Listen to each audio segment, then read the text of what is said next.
ಎಲ್ಲರಿಗೂ ನಮಸ್ಕಾರ. ನನ್ನ ಹೆಸರು ನಿತೀಶ್ ದೇಸಾಯಿ ಅಂತ. ಸೊ ಇವತ್ತು ನಾನು ನಿಮ್ಗೆ ಸಾಲಿಡ್ ವರ್ಕ್ಸ್ 2017 ಬಗ್ಗೆ ರಿವ್ಯೂ ಕೊಡ್ತೀನಿ ನಾನು. ಪ್ಲಸ್ ಈ ಕ್ಯಾಡ್ ಸೆಂಟರ್ ಮತ್ತು ಇತರೆ ಇನ್ಸ್ಟಿಟ್ಯೂಟ್ಸ್ ಒಳಗೆ ಹೇಳ್ಕೊಡದೇ ಇರೋ ಕೆಲವೊಂದು ಇಂಪಾರ್ಟೆಂಟ್ ಕಮಾಂಡ್ಸ್ ಅವ, ಅದನ್ನು ನಾನು ನಿಮ್ಗೆ ಹೇಳ್ಕೊಡ್ತೀನಿ. ಎವ್ರಿ ಟೈಮ್ ನಾನು ವಿಡಿಯೋ ಅಪ್ಲೋಡ್ ಮಾಡಬೇಕಾದಾಗ ಅಂತ ಒಂದೊಂದು ಇಂಪಾರ್ಟೆಂಟ್ ಕಮಾಂಡ್ಸ್ ಹೇಳ್ಕೊಡ್ತೀನಿ ನಾನು. ಪ್ಲಸ್ ಈ ಸಲ ನಾನು ಏನು ಮಾಡ್ತೀನಿ, ಕಾಸ್ಟಿಂಗ್ ಅನ್ನೋದು ಒಂದು ಇಂಪಾರ್ಟೆಂಟ್ ಕಮಾಂಡ್ ಅದ, ಅದ್ರ ಬಗ್ಗೆ ಇನ್ಫಾರ್ಮೇಶನ್ ಕೊಡ್ತೀನಿ ನಾನು. ಪ್ಲಸ್ 2016-15 17 ಹೆಂಗೆ ವಿಭಿನ್ನ ಅದ ಅನ್ನೋದು ನಿಮ್ಗೆ ತಿಳಿಸ್ಕೊಡ್ತೀನಿ ನಾನು. ಆಮೇಲೆ ನಾ ಯೂಟ್ಯೂಬ್ದಾಗ ಎಷ್ಟೋ ವಿಡಿಯೋಸ್ ನೋಡೀನಿ, ಎಲ್ಲರೂ ಇಂಗ್ಲೀಷ್ದಾಗ ರಿವ್ಯೂಸ್ ಕೊಡ್ತಾರ, ಜರ್ಮನ್ ಭಾಷೆದಾಗ ರಿವ್ಯೂಸ್ ಕೊಡ್ತಾರ, ರಷ್ಯನ್ದಾಗ ಕೊಡ್ತಾರ, ಹಿಂದಿ ಒಳಗೂ ಕೊಡ್ತಾರ. ಸೊ ಎಲ್ಲರೂ ತಮ್ಮ ಮಾತೃಭಾಷೆದಾಗ ರಿವ್ಯೂಸ್ ಕೊಡ್ಬೇಕಾದಾಗ ನಾ ಯಾಕೆ ನನ್ನ ಮಾತೃಭಾಷೆ ಕನ್ನಡದಾಗ ರಿವ್ಯೂ ಕೊಡಬಾರ್ದು ಅನ್ನೋದು ಒಂದು ನಂಗೆ ಆ್ಯಕ್ಚುಲಿ ಯೋಚನೆ ಬಂತು. ಅದಕ್ಕೆ ಇದು ನನ್ನ ಫಸ್ಟ್ ವಿಡಿಯೋ ರಿವ್ಯೂ ಕೊಡ್ಲಿಕ್ಕತ್ತಿದ್ದು ಕನ್ನಡ ಭಾಷೆ ಒಳಗೆ. ನಂಗೆ ಅನ್ಸೋ ಮಟ್ಟಿಗೆ ಸಾಫ್ಟ್ವೇರ್ ರಿವ್ಯೂ ಕನ್ನಡದಾಗ ಕೊಡ್ಲಿಕ್ಕತ್ತಿದ್ದು ಇದ ಫಸ್ಟ್ ಟೈಮ್ ಅಂತ ಅನ್ಕೋತೀನಿ ನಾನು. ಸೊ ಈಗ ನಾನು ನಿಮ್ಗೆ ತೋರಿಸ್ತೀನಿ. ಫಸ್ಟಿಗೆ ನಾನು ಆ್ಯಕ್ಚುಲಿ ಒಂದು ಸಿಂಪಲ್ ಪಾರ್ಟ್ ಕ್ರಿಯೇಟ್ ಮಾಡೀನಿ ನಾನು. ಸಿಂಪಲ್ ಎಕ್ಸ್ಟ್ರೂಷನ್ ಒಂದು ಕಟ್ಟಿದ್ದು. ಈ with respect to this part I will actually explain you casting command. So ಇಲ್ಲಿ ನೀವು ಯೂಸರ್ ಇಂಟರ್ಫೇಸ್ ಎಲ್ಲ ನೋಡ್ಬೋದು. ಏನೋ ಕಲರ್ ಅಷ್ಟು ಚೇಂಜ್ ಆಗ್ಯದ ಬಿಟ್ಟರೆ ಉಳ್ಕಿದೆಲ್ಲ ಆಲ್ಮೋಸ್ಟ್ ಸೇಮ್ ಅದ. ಸ್ಕೆಚಿಗೆ ಹೋದ್ರು ಅದ ಸೇಮ್ ಕಮಾಂಡ್ಸ್ ಅದ. ಸರ್ಫೇಸಿಗೆ ಹೋದ್ರೆ ಫ್ರೀ ಫಾರ್ಮ್ ಅಂತ ಒಂದು ಹೊಸ ಕಮಾಂಡ್ ಅದ. ಆ್ಯಕ್ಚುಲಿ 2010ದಾಗೂ ಇತ್ತು, 11ದಾಗೂ ಇತ್ತು, 12ದಾಗೂ ಇತ್ತು. ಬಟ್ 13, 14, 15ದಾಗ ಇದನ್ನ ತೆಗೆದಿದ್ದರಿಂದ, ಬಟ್ ಈಗ 16, 17ದಾಗ ಮತ್ತೆ ವಾಪಸ್ ಹಾಕ್ಯಾರ. ಫ್ರೀ ಫಾರ್ಮ್ ಯಾಕಂದ್ರೆ ಈ ಕಾನ್ಸೆಪ್ಟ್ ಡಿಸೈನ್ ಮಾಡ್ತಿರ್ತೀರಿ, ಬಟ್ ಅವು ಭಾಳ ಕಾಂಪ್ಲಿಕೇಟೆಡ್ ಇರ್ತಾವ. ಈಗ ಎಕ್ಸಾಂಪಲ್ ಮನುಷ್ಯಂದ ಮಕ ಮಾಡ್ಬೇಕಾಗಿತ್ತು ಅಂದ್ರೆ ನೀವು ಸಿಂಪಲ್ ಈ ಎಕ್ಸ್ಟ್ರೂಡ್ ಕಟ್ ಇಂಥಲ್ಲಿ ಅಂತ ಕಮಾಂಡ್ ಯೂಸ್ ಮಾಡ್ಕೊಂಡು ಮಾಡ್ಲಿಕ್ಕೆ ಆಗಲ್ಲ. ಸೊ ಅಂತ ಟೈಮ್ದಾಗ ಫ್ರೀ ಫಾರ್ಮ್ ಅನ್ನೋ ಒಂದು ಕಮಾಂಡ್ ಯೂಸ್ ಮಾಡ್ಕೊಂಡು ನೀವು ಮಾಡ್ಬೋದು ಅಂತ ಕಾಂಪ್ಲಿಕೇಟೆಡ್ ಡಿಸೈನ್ಸ್ ಬೇಕಾದಾಗ. ಸೊ ಅದು ಬಿಟ್ಟು ನೆಕ್ಸ್ಟ್ ಈ ಇವ್ಯಾಲ್ಯೂಯೇಟ್ ಸೆಕ್ಷನ್ದಾಗ ಏನೇನು ಕಮಾಂಡ್ಸ್ ಬರ್ತಾವಲ್ಲ, ಇದೇನ್ರ ಪಕ್ಕ ಮಾಡ್ಕೊಂಡ್ವಿ ಅಂದ್ರೆ ಡಿಸೈನ್ ಫುಲ್ ಡಿಸೈನ್ದಾಗ ನಾವು ಪಂಟ್ರ್ ಆಗ್ಬೋದು. ಸೊ ಒಂದೇದ್ದು ಡಿಸೈನ್ ಸ್ಟಡಿ ಇದು ಭಾಳ ಇಂಪಾರ್ಟೆಂಟ್ ಅದ ಇದು. ಸೊ ಯಾವುದೋ ಒಂದು ನಾವು ಡಿಸೈನ್ ಮಾಡ್ತೀವಲ್ಲ, ವಿತ್ ರೆಸ್ಪೆಕ್ಟ್ ಟು ವೇಟ್ ಇರ್ಬೋದು, ಅದರದ್ದು ಲೆಂತ್ ಇರ್ಬೋದು, ಮಟೀರಿಯಲ್ ಇರ್ಬೋದು, ಯಾವ್ದು ಚೂಸ್ ಮಾಡಿದ್ರೆ ಅಥವಾ ಏನೇನು ಚೇಂಜಸ್ ಮಾಡಿದ್ರೆ ಡಿಸೈನ್ ಪರ್ಫೆಕ್ಟ್ ಇರ್ತದ ಅನ್ನೋದು ಡಿಸೈನ್ ಸ್ಟಡಿ ಒಳಗೆ ತೋರಿಸ್ಕೊಡ್ತದ. ನೆಕ್ಸ್ಟ್ ಜಾಮೆಟ್ರಿಕ್ ಚೆಕ್ ಒಳಗೆ ಏನದ ಅಂದ್ರೆ ನಿಮ್ಗೆಲ್ಲಾದ್ರೂ ಅಂದ್ರೆ ಈ ಕಾಂಪ್ಲಿಕೇಟೆಡ್ ಇದಂತೂ ಸಿಂಪಲ್ ಅದ, ಬಟ್ ಕಾಂಪ್ಲಿಕೇಟೆಡ್ ಡಿಸೈನ್ಸ್ದಾಗ ಎಲ್ಲಿ ಮಿಸ್ಟೇಕ್ ಅದ, ಎಲ್ಲಾದ್ರೂ ಎಜ್ದಾಗ ಏನ್ರ ಪ್ರಾಬ್ಲಮ್ ಅದನೋ ಹೆಂಗೋ, ಎಲ್ಲಾದ್ರೂ ಕರ್ವ್ ಇಂಟರ್ಸೆಕ್ಟ್ ಆಗ್ಲಿಕ್ಕತ್ತದೋ ಹೆಂಗ ಅನ್ನೋದು ಅಲ್ಲಿ ತೋರಿಸ್ತದ. ಸೊ ಇವೆಲ್ಲ ಕಮಾಂಡ್ಸ್ ನಿಮ್ಗೆ 1 by 1 ನಾನು ತೋರಿಸ್ತೀನಿ ನಾನು. ಸೊ ಇವತ್ತು ನಾನು ನಿಮ್ಗೆ ತೋರಿಸೋದು ಯಾವ್ದಂದ್ರೆ ಕಾಸ್ಟಿಂಗ್ ಬಗ್ಗೆ.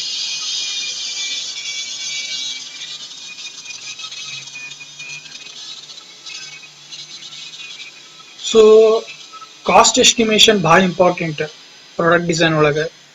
ಸೊ ನೀವು ಮಾಡೋ ಪ್ರಾಡಕ್ಟ್ ಎಲ್ಲ ಸಾಮಾನ್ಯ ಜನರಿಗೆ ಸಿಗ್ಬೇಕಂದ್ರೆ ಅದು ಕಾಸ್ಟ್ ಏನಿರ್ಬೇಕಂದ್ರೆ ಭಾಳ ಇದನ್ನು ಇರಬಾರ್ದು, ಏನದು ಕಾಸ್ಟ್ಲಿನೂ ಇರ್ಬೋದು, ಹಂಗಂತ ಒಟ್ಟು ಎಫೆಕ್ಟಿವ್ ಇರ್ಬೇಕದು. ಚೀಪ್ ಆ್ಯಂಡ್ ಬೆಸ್ಟ್ ಅಂತ ಹೇಳ್ತಾರಲ್ಲ ನಾವು, ಆ ಟೈಪ್ ಇರ್ಬೇಕದು. ಸೊ ಹಂಗೆ ಮಾಡಲಿಕ್ಕೆ ಆಮೇಲೆ ಯಾವುದೋ ಒಂದು ಪ್ರಾಡಕ್ಟ್ ನಾವು ಡಿಸೈನ್ ಮಾಡ್ಬೇಕಂದ್ರೆ ಮಷೀನಿಂಗ್ ಆಪ್ಷನ್ಸ್ ಥ್ರೂ ಮಾಡ್ಬೋದು, ಕಾಸ್ಟಿಂಗ್ ಆಪ್ಷನ್ಸ್ ಥ್ರೂ ಮಾಡ್ಬೋದು, ಪ್ಲಾಸ್ಟಿಕ್ ಥ್ರೂ ಮಾಡ್ಬೋದು, 3D ಪ್ರಿಂಟಿಂಗ್ ಥ್ರೂ ಮಾಡ್ಬೋದು. ಸೊ ಕಾಸ್ಟಿಂಗ್ ಒಳಗೆ ಯಾವ ಮೆಥಡಿಂದ ಮಾಡಿದ್ರೆ ಕಾಸ್ಟ್ ಅಂದ್ರೆ ನಮ್ದು ಮ್ಯಾನುಫ್ಯಾಕ್ಚರಿಂಗ್ ಕಾಸ್ಟ್ ಕಡಿಮೆ ಆಗ್ತದೆ. ಸೊ ಆಬ್ವಿಯಸ್ಲಿ ಮ್ಯಾನುಫ್ಯಾಕ್ಚರಿಂಗ್ ಕಾಸ್ಟ್ ಕಡಿಮೆ ಆಯ್ತಂದ್ರೆ ನಾವು ಮುಂದೆ ಅದನ್ನೇನು ಮಾರ್ತೀವಲ್ಲ, ಆಬ್ವಿಯಸ್ಲಿ ಯಾವಾಗೂ ರೇಟ್ ಕಡಿಮೆ ಆಗೇ ಆಗುತ್ತೆ. ಸೊ ಯಾವ ಮೆಥಡಿಲ್ ಮಾಡಿದ್ರೆ ನಮ್ಗೆ ಮ್ಯಾನುಫ್ಯಾಕ್ಚರಿಂಗ್ ಕಾಸ್ಟ್ ಕಡಿಮೆ ಆಗ್ತದೆ ಅನ್ನೋದು ಇದು ತೋರ್ತದೆ. ಸೊ ನಿಮ್ಗೊಂದು ಎಕ್ಸಾಂಪಲ್ ಕೊಡ್ತೀನಿ ನಾನೀಗ. ಮಷೀನಿಂಗ್ ಮೆಥಡ್ ಚೂಸ್ ಮಾಡ್ತೀನಿ ನಾನು. ಸ್ಟೀಲ್ ಅದ, ಆಮೇಲೆ ಮಷೀನಿಂಗ್ ಒಳಗೆ ಅಲ್ಯೂಮಿನಿಯಂ, ಸ್ಟೀಲ್, ಕಾಪರ್, ಪ್ಲಾಸ್ಟಿಕ್ಸ್ ಅದ. ನಾ ಈಗ ಸ್ಟೀಲ್ ಸೆಲೆಕ್ಟ್ ಮಾಡ್ಕೊಂಡು ಇಲ್ಲೇ ಈ ಮಟೀರಿಯಲ್ ಯೂಸ್ ಮಾಡ್ಕೋತೀನಿ ನಾನು.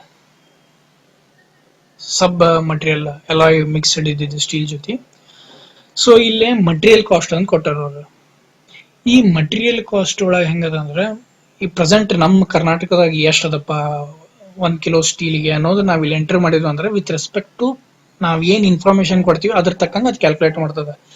ಸೊ ನಾವೀಗ ಮತ್ ಬೇರೆ ಸ್ಟೇಟಿಗೆ ಹೋದ್ರೆ ಮೋಸ್ಟ್ಲಿ ಅಲ್ಲಿ ಬೇರೆ ಇದು ಕಾಸ್ಟ್ ಇರ್ಬೋದು, ನಾವು ಬೇರೆ ದೇಶಕ್ಕೆ ಹೋದ್ರೆ ಅಲ್ಲಿ ಬೇರೆ ಕಾಸ್ಟ್ ಇರ್ಬೋದು. ಸೊ ಈ ಎವ್ರಿ ಬೇರೆ ಬೇರೆ ಏರಿಯಾಗ ಕಾಸ್ಟ್ ಚೇಂಜ್ ಆಗ್ತದಲ್ಲ, ಸ್ಟೇಟ್ದಾಗಿರ್ಬೋದು ಅಥವಾ ದೇಶದಾಗಿರ್ಬೋದು, ಕಂಟ್ರಿ ಒಳಗೆ. ಸೊ ಹಿಂಗಾಗಿ ಅವ್ರ ಇದೊಂದು ಚಲೋ ಆಪ್ಷನ್ ಕೊಟ್ರ 2017 ಒಳಗೆ. 16ದಾಗ ನೀವು ಈ ಚೇಂಜ್ ಮಾಡ್ಲಿಕ್ಕೆ ಅವ್ರ ಇದನ್ನ ಆಪ್ಷನ್ಸ್ ಕೊಟ್ಟಿರ್ಲಿಲ್ಲ, ಫಿಕ್ಸ್ಡ್ ಇತ್ತದ. ಸೊ ಈ 17ದಾಗ ಬಹಳ ಇದೊಂದು ಚಲೋ ಆಪ್ಷನ್ ಕೊಟ್ರ ಅವ್ರ. ಸೊ ನಾವಾಗೆ ಮ್ಯಾನ್ಯುವಲಿ ಎಂಟರ್ ಮಾಡ್ಬೋದು ಕಾಸ್ಟ್ ನಮ್ಮ ಏರಿಯಾ ಒಳಗೆ ಎಷ್ಟದ ಪ್ರೆಸೆಂಟ್ ಅನ್ನೋದು ತಿಳ್ಕೊಂಡು. ಸೊ ಎಕ್ಸಾಂಪಲ್ ನಾ ಇಲ್ಲೊಂದು 10 ಅನ್ಕೊಡ್ತೀನಿ ತಿಳ್ಕೊರಿ. ನಾರ್ಮಲಿ ಹಂಗಿಲ್ಲ ಇದು ಪರ್ ಕೆಜಿ ಸ್ಟೀಲ್ಗೆ, ಬಟ್ ಹಂಗ ಕೊಡ್ತೀನಿ ನಾನು 10 ಅಂತ ಕೊಟ್ಟ.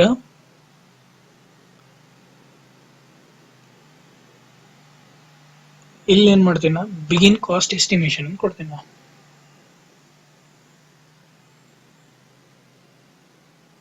ಸೊ ಇಲ್ಲಿ ಇಷ್ಟ ತೋರಿಸ್ಲಿದ ಅಂದ್ರೆ ಪರ್ ಪಾರ್ಟಿಗೆ ಇಷ್ಟು ಕಾಸ್ಟ್ ಆಗ್ತಂತಂದ. ಸೊ ನಾ ಇಲ್ಲಿ ಚೇಂಜಸ್ ಕೊಡ್ಬೋದು ಇನ್ ಕೇಸ್ ನಾ ಬೇರೆ ಕಡೆ ತಿಳ್ಕೊರಿ. ಈಗ ನೀವು ಎಷ್ಟೋ ಮಂದಿ ನೋಡ್ಬೋದು ಚೈನಾದಿಂದ ನಾವ್ ಯಾಕೆ ಇಂಪೋರ್ಟ್ ಮಾಡ್ತೀವಿ ಅಂತಂದು. ಕೆಲವೊಂದ್ಸಲ ಏನಾಗ್ತದೆ, ಬೇರೆ ಬೇರೆ ಕಂಟ್ರೀಸ್ ಒಳಗ ಮಟೀರಿಯಲ್ ಕಾಸ್ಟ್ ಕಡಿಮೆ ಇರ್ತದೆ. ಸೊ ಈಗ ಎಕ್ಸಾಂಪಲ್ ತಿಳ್ಕೊರಿ, ನೀವು ಬೇರೆ ಕಡೆ ಎಲ್ಲದೂ ಇಂಪೋರ್ಟ್ ಮಾಡ್ಕೊಳಿಕತ್ತೀರಿ ಮಟೀರಿಯಲ್, ಅಲ್ಲಿ ಮಟೀರಿಯಲ್ ಬರೀ 4 ಪರ್ ಕೆಜಿಗೆ, ಕಾಸ್ಟ್ ಆಬ್ವಿಯಸ್ಲಿ ಕಡಿಮೆ ಆಗ್ತದೆ. ಸೊ ನಾವ್ ಇಲ್ಲಿ ಏನ್ ಎಂಟರ್ ಮಾಡ್ತೀವಿ ವಿತ್ ರೆಸ್ಪೆಕ್ಟ್ ಟು ಅದು ಕನ್ಸಿಡರ್ ಮಾಡ್ಕೋತ. ನೆಕ್ಸ್ಟ್ ನಾ ಮಟೀರಿಯಲ್ ಚೇಂಜ್ ಮಾಡ್ತೀನಿ. ಅಲ್ಯೂಮಿನಿಯಂ ತಗೋತೀನಿ ನಾನು. ಕಾಸ್ಟ್ ನೀವು ನೋಡ್ಬೋದು, ಪ್ರೀವಿಯಸ್ 300 ಇತ್ತು, ಅಲ್ಯೂಮಿನಿಯಂ ಯೂಸ್ ಮಾಡಿದ ಕೂಡ ಅದಕ್ಕಿಂತ 48% ಕಡಿಮೆ ಆಗುತ್ತೆ ಕಾಸ್ಟ್. ಸೊ ನಾ ಏನ್ ಮಾಡ್ತೀನಿ, ನಿಮ್ಮ ಇದೇ ಟೈಪ್ ನಾ ಕಾಪರ್ ಪ್ಲಾಸ್ಟಿಕ್ಸ್ ಯೂಸ್ ಮಾಡ್ಕೋಬಹುದು ನಮ್ಗೆ ಯಾವ್ದು ಬೇಕು ಇಲ್ಲ. ಸೊ ನಾವು ಇನ್ ಕೇಸ್ ಪ್ಲಾಸ್ಟಿಕ್ ಯೂಸ್ ಮಾಡಿದ್ನಿ ಅಂದ್ರೆ ಮತ್ತ ಇದಕ್ಕಿಂತ ದುಡ್ಡು ಜಾಸ್ತಿ ಆಗುತ್ತೆ. ಸೊ ನಾನು ಮಾಡ್ತೀನಿ ಮತ್ತೆ ಬೇರೆ ಆಪ್ಷನ್ಸ್ ಚೂಸ್ ಮಾಡ್ತೀನಿ, ಮೆಥಡ್. ಐ ಮೀನ್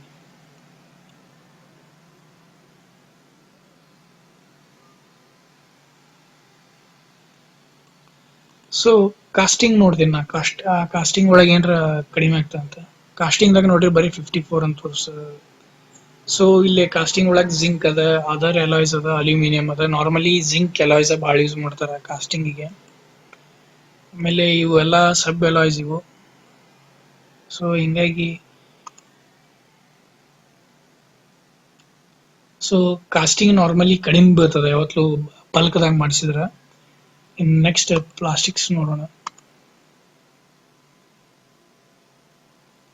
ಸೊ ಈ ಟೈಪ್ ನೀವೆಲ್ಲ ಒಂದು 5-6 ಮೆಥಡ್ಸ್, ಮಷೀನಿಂಗ್, ಕಾಸ್ಟಿಂಗ್, ಪ್ಲಾಸ್ಟಿಕ್ ಅಂತ ನೀವು ಕನ್ಸಿಡರ್ ಮಾಡ್ಕೊಂಡು ಇದ್ರಾಗ ಇದನ್ನ ಸಬ್ ಅಲಾಯ್ಸ್, ಇದನ್ನ ಮಟೀರಿಯಲ್ ಮತ್ತು ಸಬ್ ಮಟೀರಿಯಲ್, ಅದ್ರಾಗ ಅಲಾಯ್ಸ್ ಎಲ್ಲ ನೀವು ಒಂದು 5-6 ಚೇಂಜಸ್ ಮಾಡ್ಕೊಂಡು ನೋಡಿದ್ರಿ ಅಂದ್ರೆ ನಿಮ್ಗೆ ಗೊತ್ತಾಗ್ತದೆ ಯಾವ್ದು ಕಡಿಮೆ ಆಗ್ತದ ಅನ್ನೋದು. ಸೊ ನೀವು ಆ ಮೆಥಡ್ ಚೂಸ್ ಮಾಡ್ಕೊಂಡು ನೀವು ಮುಂದೆ ಕಾಸ್ಟ್ ಎಸ್ಟಿಮೇಷನ್ ಮಾಡ್ಬೋದು. ಅಥವಾ ಕ್ಲೈಂಟ್ಗೆ ನೀವು ಏನ್ ಮಾಡ್ಬೋದು, ರಿಪೋರ್ಟ್ ಜನರೇಟ್ ಅಂತಂದಿಲ್ಲ ಒಂದು ಆಪ್ಷನ್ ಬರ್ತದೆ. ಜಸ್ಟ್ ಇನ್ ಕ್ಲಿಕ್ ಮಾಡಿದ್ರೆ ನೀವು ಕಂಪ್ನಿ ನೇಮು, ನಿಮ್ದು ಅಡ್ರೆಸ್, ಇವೆಲ್ಲ ಇನ್ಫಾರ್ಮೇಶನ್ ಹಾಕಿ ಪಬ್ಲಿಷ್ ಅಂತ ಕೊಟ್ರೆ ಅದು ಪಬ್ಲಿಷ್ ಆಗುತ್ತೆ. ನಂದ್ರಾಗ ನಾನು ನಂದು ಆಕ್ಚುಲಿ MS ಆಫೀಸ್ ಇಲ್ಲ, ನಾ ಬೇರೆ ಆಫೀಸ್ ಯೂಸ್ ಮಾಡ್ಲಿಕ್ಕತ್ತೀನಿ. ಸೊ ಹಿಂಗಾಗಿ ನಂದ್ರಾಗ ತೋರ್ಸಂಗಿಲ್ಲ. ಸೊ ನೀವು ನಿಮ್ದ್ರಾಗ ಇನ್ ಕೇಸ್ MS ಆಫೀಸ್ ಇತ್ತಂದ್ರೆ ಇದನ್ನ ಜನರೇಟ್ ಆಗ್ತದ ಒಂದು ರಿಪೋರ್ಟ್. ಅವಾಗ ಅದ್ರಾಗೆಲ್ಲ ಯಾವ ಮೆಥಡ್ ಯೂಸ್ ಮಾಡಿದ್ರೆ ಎಷ್ಟು ದುಡ್ಡು ಬರ್ತದ ಏನ್ ಅನ್ನೋದು ತೋರಿಸಿ ಚೀಪ್ ಅಂಡ್ ಬೆಸ್ಟ್ ಯಾವ್ದು ಅನ್ನೋದು ಅದು ಮೆನ್ಷನ್ ಮಾಡ್ತದಲ್ಲಿ. ಸೊ ಇದೊಂದು ಭಾಳ ಇಂಪಾರ್ಟೆಂಟ್. ಸೊ ನಾಳೆ ನೀವು ಆಕ್ಚುಲಿ ಏನ್ರ ತೀರ್ಮಾನ ಮಾಡೋದಿತ್ತು ಯಾವ ಇದನ್ನ ಮೆಥಡ್ ಯೂಸ್ ಮಾಡಿದ್ರೆ ಕಾಸ್ಟ್ ಕಡಿಮೆ ಆಗ್ತದೆ ಅನ್ನೋದು. ಸೊ ಆ ಟೈಮ್ದಾಗ ಈ ಮೆಥಡ್ ಅಥವಾ ಈ ಕಮಾಂಡ್ ನಿಮ್ಗೆ ಭಾಳ ಯೂಸ್ಫುಲ್ ಆಗ್ತದೆ.